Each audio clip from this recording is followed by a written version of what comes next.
Anna from Flow and Purpose here. This video is for you if you have meditated, if you have a wish for enlightenment, self-realization, wanting to know your true nature. And maybe you feel that things are not going as well as you had hoped. Perhaps you feel frustrated. Perhaps you're still searching. What if non-duality were easy? I would like to invite you to examine your beliefs about what non-duality is. You must have heard the phrases. It is simpler than simple. It is here now.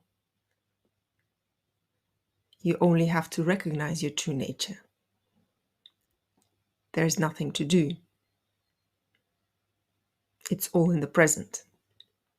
Everyone has a Buddha nature. And despite these extremely simple and direct pointers, what I discovered in my experience was that I held certain beliefs about enlightenment. It must be difficult. It must require years of practice, meditation practice, consistent meditation practice. And I didn't really think it was possible that enlightenment, whatever that might be, may occur without having spent years meditating in a Himalayan cave or years of retreat, silent retreat. And these were the limiting beliefs that held me back.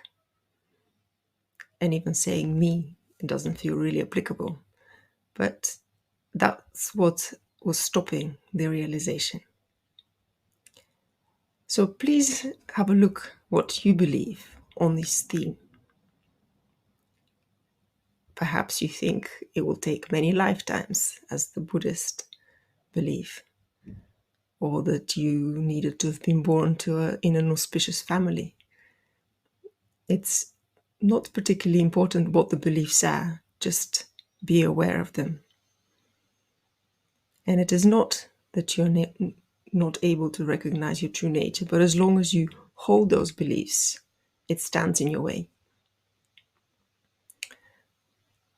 So do this in your current experience right now, not when the video ends, not when you have had time to think about it or reflect on it, but right now. Experience. Are you here? Do you exist? Is your existence self-evident? That is the being that the spiritual teachers point to. And it is this everyday awareness, as it were, that is being pointed at. One of the big breakthroughs for me was from conversations with David Bingham, where I had heard being pointed out that realization of one's true nature is quite different to spiritual experiences. And if you've been on the meditation path and seeking, it is quite likely that you would have had various spiritual experiences of pure joy, of maybe completely as if the body dissolves, all these kind of things. In my case, after silence retreats, yoga retreats, these are the kind of experiences I had assumed needed to be stabilized, and then at one point, potentially in the future, that may lead to self-realization. And this, of course, was another set of limiting beliefs that it was holding me back. So one other thing that I would like to share with you in terms of my journey, which I hope will help you, is I was looking for it, for my true nature, in a way of grasping an object. Just as if you've had meditation experience, you will realize that you have various objects in consciousness that you can perceive, your thoughts, your emotions, the physical body sensations. They arise and they fall in consciousness. The consciousness that holds that enables these thoughts to appear and disappear, the body sensations to appear and disappear, that is constant, but it cannot be grasped in the same way as an object.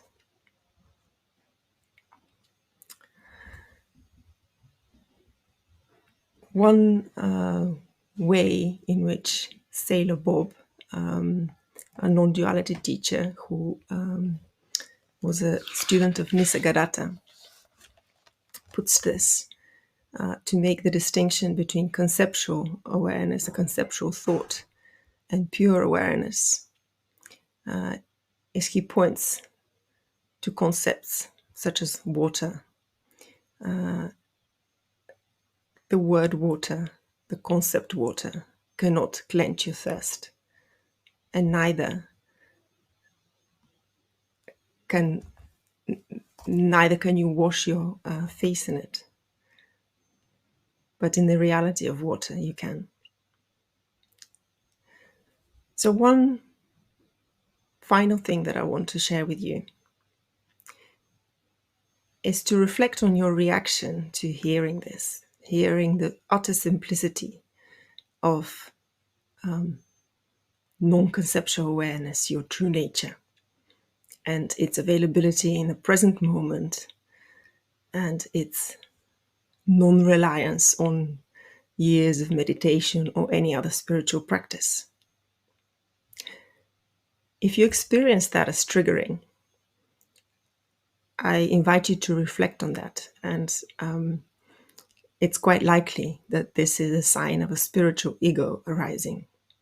And I'll share a quick story when these insights that I'm sharing with you now appeared to this body-mind.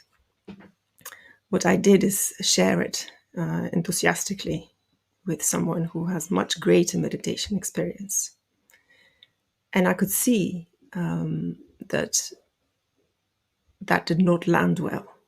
It was not appreciated. There was a dismissive remark. And at the time, for me, it was very clear that this had nothing to do with what I was sharing. And I could see that the reason for the skepticism was the investment in the spiritual practice, which was over many years, and the seeking was directed to the future. So it was because of this investment that the message didn't get through. So please dare to look if you have a negative reaction to this message. Dare to see its origin. And as a final remark, the pure awareness that is here in the present moment is shining ever bright. And the mind will try to make conceptualizations of it. And that is not a problem, because all these ideas arise effortlessly in awareness. Thank you for watching.